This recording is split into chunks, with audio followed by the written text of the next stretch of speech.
Assalamualaikum warahmatullahi wabarakatuh. Perkenalkan, nama saya Rizka Andriani. Saya dari mahasiswi PGSD Unit 2 semester 5. Nah, yang dimana tujuan saya untuk membuat video ini adalah untuk memenuhi salah satu tugas mata kuliah, yaitu mata kuliah pembelajaran bahasa dan sastra SD kelas tinggi. Yang dimana di sini saya akan menjelaskan tentang bagaimana pembelajaran bahasa Indonesia di SD menggunakan media. Nah, pada hakikatnya adalah kegiatan belajar mengajar ialah suatu proses komunikasi.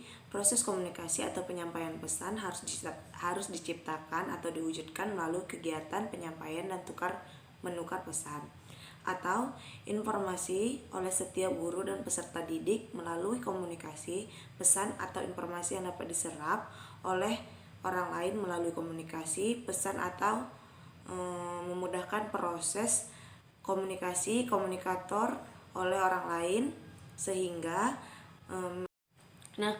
pada dasarnya hakikat belajar adalah proses komunikasi, yang dimana proses komunikasi adalah proses tukar menukar pesan, yang dimana pesan tersebut diciptakan atau diwujudkan melalui kegiatan penyampaian atau melalui proses komunikasi untuk informasi setiap guru dan peserta didik. Melalui proses komunikasi, pesan atau informasi dapat diserap oleh orang lain untuk memudahkan proses komunikasi. Komunikator dapat menggunakan berbagai media sebagai sarana. Media merupakan salah satu sarana komunikasi yang dapat dilakukan oleh setiap orang, termasuk pendidik, dan mereka dapat berkecimpung dalam dunia pendidikan. Nah, dalam konteks komunikasi, seorang pendidik atau guru memerlukan media sebagai alat bantu. Nah, untuk memudahkan seorang guru, komunikasi pesan berupa materi pelajaran sebagai bahan pelajaran harus dikemas atau diperoleh dengan baik supaya apa yang ingin disampaikan dan apa yang seharusnya diserap oleh peserta didik terserap atau tersampaikan dengan baik. Nah, di sini proses komunikasi dapat berjalan dengan baik sehingga siswa dapat menyerap pesan-pesan tersebut tanpa ada kesalahan. Oleh karena itu, peran media sangat penting dalam memahami materi yang disampaikan oleh seorang guru. Dapat memudahkan siswa memahami materi yang disampaikan oleh seorang guru. Namun, seorang guru juga harus memilih, mendesain, dan menampilkan media sesuai dengan perkembangan seorang yang dapat membuat anak merasa nyaman ketika mengikuti proses pembelajaran. Nah, di sini kita kan sebagai calon guru sekolah dasar yang dimana kita dituntut untuk menciptakan sebuah karya-karya baru dengan cara membuat media. Agar apa? Dengan tujuan jika kita membuat media, maka pesan dan informasi yang akan kita sampaikan itu lebih mudah diserap dan dicerna oleh murid atau siswa kita sendiri. Karena biasanya jika kita menggunakan media dalam pembelajaran, anak-anak akan merasa tertarik atau anak-anak akan merasa senang jika mereka terlibat atau berkecimpung di dalam suatu pembelajaran tersebut, karena mereka berpikir bahwasannya pelajaran tersebut tidak membosankan sehingga mereka senang dan meluangkan hati untuk mengikuti pelajaran tersebut. Nah, selanjutnya yaitu tentang pengertian media. Nah, yang dimana pengertian media itu ada dalam 2 tahap atau ada dalam 2 jenis. Yang pertama yaitu dalam arti sempit, media berwujud grafik, foto, alat, mekanik, dan elektronik yang digunakan untuk mengungkap, memproses, serta menyampaikan informasi. Nah, media dalam arti sempit ini seperti media foto. Nah, yang dimana biasanya guru juga sering melakukan terhadap muridnya, yaitu menunjukkan gambar atau foto yang sehingga muridnya itu disuruh menebak bahwasannya itu gambar apa, dan mereka biasanya itu disuruh mengklasifikasikan atau menjelaskan apa sih maksud dari gambar tersebut. Misalnya guru tersebut menunjukkan sebuah gambar hewan seperti ayam. Nah, guru tersebut menanyakan hewan apakah ini anak-anak. Nah, kemudian sang murid-murid pun menjawab ayam, Bu. Dan kemudian guru juga menanyakan bagaimana sih cara berkembang biak ayam. Nah, sebagian murid yang memang betul tahu atau memang mereka paham akan menjawab ayam berkembang biak dengan cara bertelur, Bu. Nah, sang guru juga bisa menanyakan kembali, yaitu di mana sih sebenarnya habitat ayam tersebut atau tempat tinggal ayam tersebut. Nah, sebagian murid juga menjawab bahwasannya habitat ayam tersebut adalah di darat, Bu. Nah, dari sini itu adalah contoh atau arti sempit dari media itu sendiri. Nah, yang kedua yaitu alat mekanik dan alat elektronik, yang dimana alat mekanik atau alat elektronik itu seperti gadget ataupun komputer, yang dimana biasanya komputer digunakan sebagai alat media, semisalnya anak tersebut disuruh atau disajikan berbagai video, misalnya video Sang Kancil dan Kura-Kura, yang dimana video ini menerapkan bahwasannya meningkatkan dialog atau meningkatkan keinginan anak tersebut membaca, seperti misalnya cerita Kancil dan Kura-Kura tersebut. Maka setelah selesai membaca atau setelah selesai menonton video tersebut, anak-anak akan disuruh atau diminta gurunya untuk menjelaskan atau menerangkan bahwasannya apa-apa saja sih yang didapat dari cerita tersebut gitu. Poin-poin apa saja, amanat-amanat apa saja, dan bagaimana alur cerita tersebut berjalan. Seperti misalnya siapa sih yang ada di dalam tokoh tersebut, siapa sih pemeran-pemeran tersebut, dan bagaimana sih sifat-sifat dari pemeran-pemeran tersebut.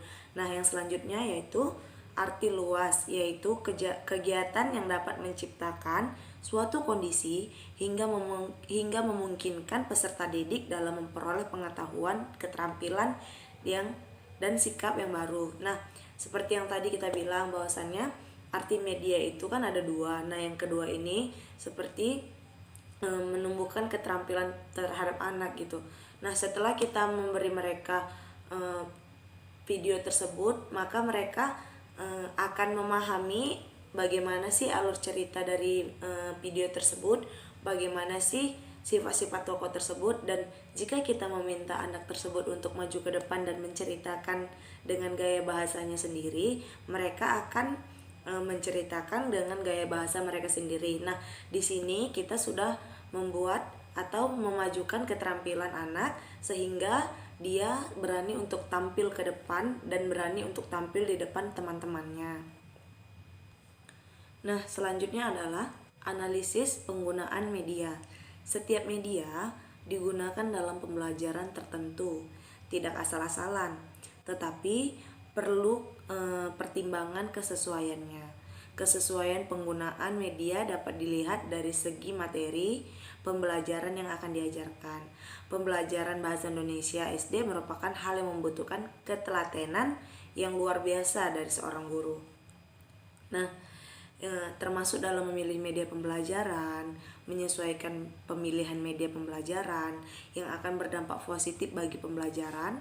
Untuk belajar puisi misalnya, guru dapat memilih audio visual seperti VCD. Begitu pula belajar menulis cerpen dapat menggunakan seperti gambar yang baik dan gambar yang bergerak maupun yang diam. Nah, di sini kita sebagai calon guru SD dituntut untuk lebih menonjolkan kekreatifan kita, lebih terampil dalam memodifikasi bagaimana sih cara kita menyampaikan materi tersebut, dan lebih terampil dalam membuat alat dan media pembelajaran, bukan hanya sekedar membuat atau bukan hanya sekedar memakai, tetapi kita harus bisa memahami bagaimana sih media tersebut baik atau tidak dalam materi ini, berdampak positif atau tidak dalam materi ini.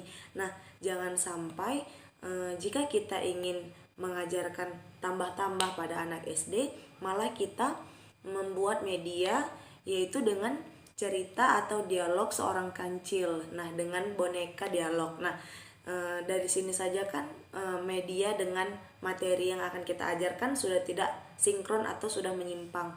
Nah, jadi di sini tugas kita bukan hanya kreatif atau terampil dalam membuat media, akan tetapi kita harus cerdas dan cermat dalam memilih atau menyesuaikan media mana yang sesuai dengan materi yang akan kita ajarkan, sehingga materi yang akan kita ajarkan itu terlaksana dengan baik, terserap dengan baik, dan sehingga materi yang kita ajarkan itu dapat tersampaikan dengan baik kepada siswa yang akan kita ajarkan. Nah, sehingga pembelajaran tersebut akan tercapai apa tujuan dari pembelajaran tersebut. Nah, di sini guna media itu sangat penting dalam pembelajaran, sehingga membuat anak-anak tersebut menjadi lebih senang, lebih giat dalam belajar, karena mereka merasa dalam pembelajaran tersebut, karena adanya media, mereka tidak bosan dan tidak boring dalam pembelajaran tersebut. Biasanya anak-anak nih. Nah, yang selanjutnya yaitu fungsi media pembelajaran, yang dimana fungsi media pembelajaran ini berfungsi sebagai alat penunjang atau sebagai pelengkap dalam materi yang akan kita ajarkan. Misalnya, kita juga lebih mudah mengajarkan kepada siswa bagaimana sih materi yang akan kita sampaikan.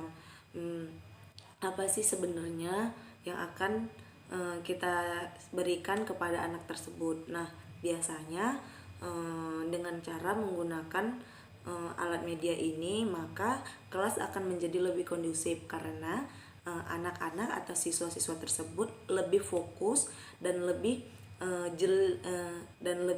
tentram, tertib saat kita menggunakan alat media, karena mereka seperti rasa penasarannya itu lebih terbangkit atau lebih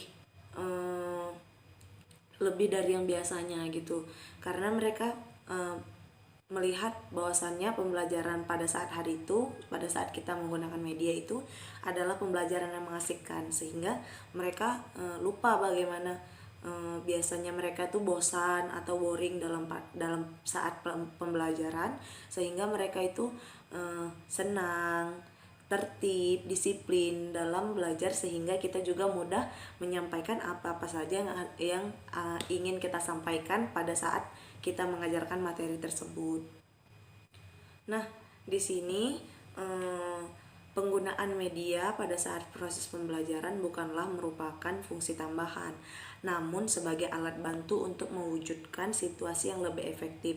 Nah, seperti yang saya bilang tadi, ketika kita menggunakan alat media, maka siswa tersebut atau siswa-siswa kita yang ada di dalam kelas fokusnya itu tertuju pada alat media tersebut, sehingga kita juga lebih mudah untuk mengkondisikan bagaimana kelas kita tersebut, sehingga kita juga bisa lebih mudah menyampaikan apa-apa saja materi yang akan kita sampaikan, dan mereka juga lebih mudah untuk menyerap materi apa saja yang kita sampaikan, karena pada saat kelas berlangsung mereka itu tertib, disiplin, dan tidak ribut. Biasanya jika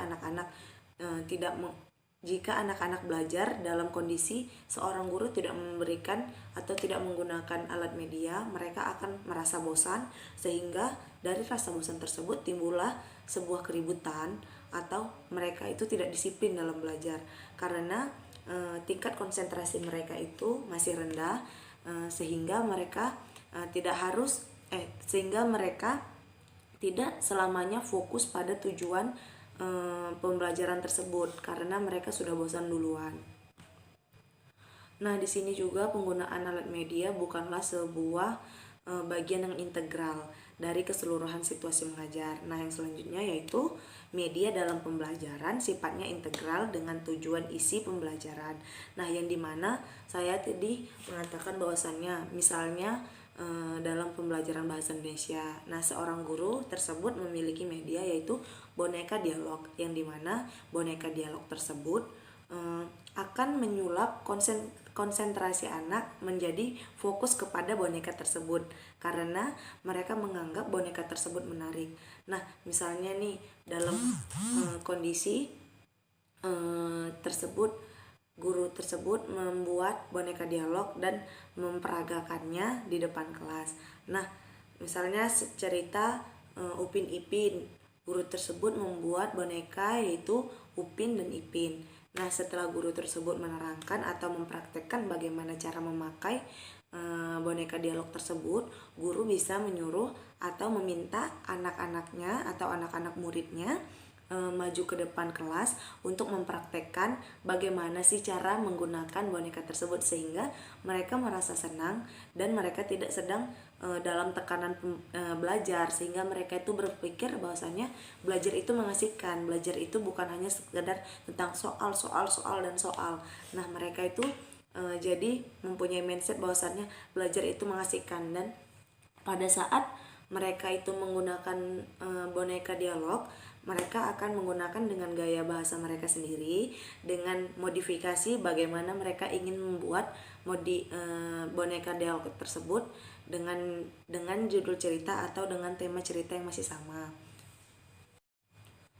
Nah, yang dimana penggunaan media dalam pembelajaran bukan hanya sebagai hiburan, yang digunakan hanya sekedar untuk melengkapi proses pembelajaran supaya lebih menarik perhatian siswa. Nah, seperti yang saya jelaskan tadi, jika kita membuat media atau alat media untuk membantu sebuah proses pembelajaran, maka sebenarnya yang terbantu adalah cara kita untuk mengondisikan kelas supaya kelas tersebut menjadi kondusif. Karena dengan cara kita menggunakan media, maka siswa dan murid-murid kita itu memfokuskan tujuan fokusnya itu kepada alat media, sehingga mereka senang dan mereka fokus karena rasa penasaran mereka itu sangat tinggi terhadap media tersebut. Mereka akan berpikir, wah, ibu ini sedang membuat apa ya? Wah, ibu ini akan mengajarkan apa ya? Sehingga mereka itu bertanya-tanya selalu di dalam hatinya, dan mereka sangat fokus untuk melihat apa sih yang akan dikerjakan oleh guru tersebut dengan alat media yang dibawa oleh guru tersebut. Nah, selanjutnya yaitu media lebih tepatnya untuk membuat proses pembelajaran menjadi lebih cepat atau menjadi lebih efektif, yang dimana dengan cara kita membuat media atau dengan cara kita menggunakan media pada saat pembelajaran, maka siswa-siswa tersebut akan fokus dan akan lebih cepat menyerap daya informasi atau apa yang kita sampaikan, sehingga mereka lebih cepat dalam memahami apa materi yang akan kita sampaikan, apa yang telah kita sampaikan. Nah, selanjutnya yaitu penggunaan media pembelajaran digunakan untuk sebagai menunjang atau meningkatkan mutu pembelajaran dalam pembelajaran dan dalam mengajar di dalam kelas, yang dimana dalam pembelajaran tersebut jadinya lebih cepat murid tersebut menangkap apa-apa saja sih yang telah disampaikan oleh gurunya, apa-apa saja poin-poin penting yang telah disampaikan gurunya, dan bagaimana sih materi yang telah disampaikan oleh guru tersebut. Nah, yang selanjutnya adalah bahwa media pembelajaran sebagai alat bantu pembelajaran yang berfungsi melicinkan jalan menuju tercapainya tujuan pembelajaran. Oleh karena itu, alat bantu untuk tidak bisa digunakan sembarangan menurut kehendak hati guru, dan dalam upaya pelaksanaan pembelajaran berlangsung ketika aktivitas pembelajaran di ruang kelas, namun harus memperhatikan dan mempertimbangkan karakteristik peserta didik agar tercapainya tujuan pembelajaran. Nah, yang selanjutnya yaitu manfaat penggunaan media pembelajaran. Media memiliki peranan penting dalam proses pembelajaran di sekolah sebagai alat pengembangan wawasan anak yang meletakkan cara berpikir konkret, alat pengembangan wawasan anak, kegiatan belajar mengajar dengan memahami kondisi psikologis siswa, tujuan, metode, dan kelengkapan alat bantu. Nah, yang selanjutnya yaitu gambaran lebih detail dari manfaat penggunaan media dalam proses pembelajaran. Yang pertama yaitu menarik perhatian siswa, yang dimana seketika kita pada saat membawa alat media, siswa akan lebih tertarik dan tertuju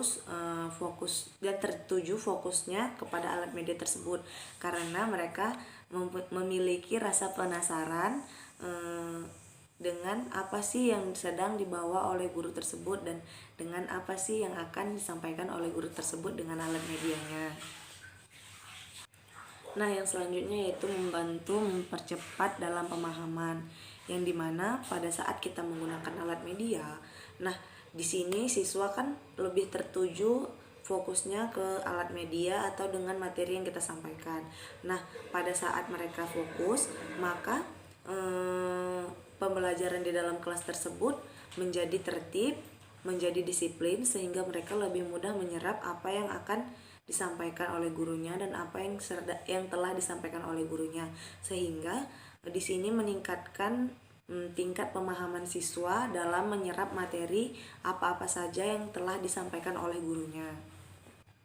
Nah, di sini juga mempercepat atau memperjelas penyajian pesan agar tidak bersifat verbalistis, yang dimana biasanya seorang guru itu menyampaikan pesan atau menyampaikan amanah itu dengan kata-kata yang biasa saja gitu, sehingga muridnya itu gampang lupa dengan apa yang telah disampaikan oleh gurunya, sehingga apa yang telah disampaikan oleh gurunya itu tidak terserap dengan baik. Dan membatasi, yang dimana keterbatasan ruang. Nah, yang biasanya misalnya di dalam ruang kelas tersebut sulit untuk memasukkan salah satu sarana pembelajaran. Nah, guru bisa menggantikannya dengan alat media yang dimodifikasi dan didesain dengan sebagaimana mungkin dan dengan yang pastinya cocok dengan materi yang akan diajarkan oleh guru tersebut. Nah, yang dimana yang selanjutnya yaitu pembelajaran lebih komunikatif dan produktif. Nah, seperti yang sudah saya jelaskan tadi, jika kita menggunakan alat media, maka pembelajaran itu lebih menyenangkan, lebih terkoordinir bagaimana kondisinya, lebih disiplin dan lebih tertib. Nah, yang selanjutnya yaitu waktu pembelajaran bisa dikondisikan. Nah, dengan kita menggunakan alat media yang biasanya kita menyampaikan materi dengan begitu lama serta memberikan tugas-tugas agar mereka paham dengan apa yang kita tuju, sekarang tidak lagi seperti demikian gitu. Nah, dengan media kita sudah bisa menyampaikan apa-apa saja poin-poin yang penting dalam materi tersebut dan apa-apa saja poin yang seharusnya diserap oleh siswa-siswa yang ada di dalam kelas tersebut. Nah, yang selanjutnya yaitu menghilangkan kebosanan pada siswa dan meningkatkan motivasi siswa. Nah, di sini dengan cara kita menggunakan alat media, maka siswa akan lebih tertarik untuk belajar dan memotivasi dirinya sehingga tidak malas dan menghilangkan rasa jenuh dan malas dalam proses pembelajaran.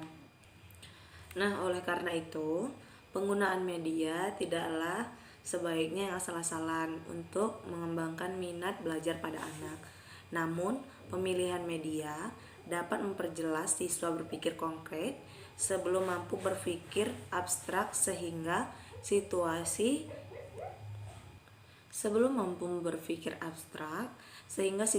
dan kondisi anak didik mengikuti pelajaran mengenai jumlahnya, motivasi, dan kegairahan dalam upaya tercapainya tujuan pembelajaran. Nah, yang selanjutnya adalah mengidentifikasi ada 7 klasifikasi media. 1. Media audiovisual, gerak seperti film, suara, pita, video, atau film TV, yang dimana pada saat menggunakan media ini yaitu menggunakan video untuk memberikan sebuah makna atau pembelajaran pada saat belajar. Nah, sehingga anak tersebut tidak bosan mengikuti pelajaran di kelas, sehingga mereka akan merasa senang dan mereka akan lebih termotivasi untuk pembelajaran kali itu atau pembelajaran untuk yang seterusnya. Nah, yang selanjutnya yaitu prosedur pemilihan media pembelajaran. Ada beberapa prinsip yang perlu diperhatikan dalam pemilihan media. Namun demikian, ada hal yang seragam bahwa setiap media memiliki kelebihan dan kelemahan yang akan memberikan pengaruh kepada efektivitas program pembelajaran. Nah, yang selanjutnya yaitu prinsip-prinsip yang digunakan dalam pemilihan media. Yang pertama, menentukan jenis media yang tepat, yaitu sebaiknya guru memilih media yang sesuai dengan tujuan pembelajaran dan dengan tujuan apa yang akan diajarkan. Nah, yang kedua yaitu menetapkan subjek dengan tepat. Yang perlu diperhitungkan apakah penggunaan media sesuai dengan tingkat kemampuan peserta didik. Nah, jangan sampai guru di sini memilih salah satu media yang dianggap guru tersebut cocok dengan satu pelajaran atau cocok dengan materi ini, akan tetapi tidak cocok dengan peserta didiknya. Maka penggunaan media di sini akan menjadi gagal atau akan membingungkan para siswa untuk menyerap dan memahami bahwasannya apa sih sebenarnya yang disampaikan oleh guru tersebut. Nah, yang selanjutnya yaitu menyajikan media dengan tepat, yang dimana arti dari kata menyajikan media dengan tepat yaitu di sini guru harus merancang atau sudah mempertimbangkan bagaimana cara guru tersebut menggunakan media di dalam kelas dan guru tersebut menggunakan media dalam pembelajaran tersebut. Misalnya penyajian oleh waktu, bagaimana sikap guru dalam menyajikan media untuk sebagai alat bantu pembelajaran, dan bagaimana tanggapan dan respon siswa jika ada siswa yang tidak sejalan atau tidak senang dengan media tersebut atau tidak paham dengan media tersebut. Nah, di sini yang selanjutnya yaitu guru juga perlu menetapkan media yang tepat di situasi yang tepat. Jangan pula pada saat sudah jam olahraga usai, nah di sini kan kondisi siswa sedang lelah-lelahnya, malah guru membuat media yaitu yang berupa seperti permainan atau anak-anak tersebut terkuras lagi energinya, maka mereka akan terasa kelelahan bukan malah senang, maka akan merasa lelah, letih dan lesu, sehingga pembelajaran tidak akan tercapai dengan baik, dan sehingga media pembelajaran yang digunakan oleh guru tersebut pun akan dibilang gagal dan akan dikatakan tidak tercapai tujuan pembelajarannya. Nah, yang selanjutnya yaitu kriteria pemilihan media pembelajaran, yang dimana setiap media pembelajaran memiliki karakteristik tertentu, baik dilihat dari segi keampuhannya, cara pembuatannya, maupun cara penggunaannya. Memahami berbagai karakteristik berbagai media pengajaran merupakan kemampuan dasar yang harus dimiliki oleh guru dalam kegiatan dan keterampilan pemilihan media pembelajaran. Nah, yang selanjutnya yaitu prinsip penggunaan media pembelajaran. Penggunaan media pada setiap kegiatan pembelajaran perlu diperhatikan prinsip pokok, di mana diharapkan media yang digunakan dapat mengarahkan siswa dalam memahami materi dengan lebih mudah. Dalam kata lain, prinsip penggunaan ini yaitu di mana guru harus melihat bagaimana kebutuhan siswa atau bagaimana kesanggupan siswa-siswanya, bukan hanya dengan kebutuhan guru saja. Nah, demikian yang bisa saya sampaikan. Lebih dan kurang saya mohon maaf. Assalamualaikum warahmatullahi wabarakatuh.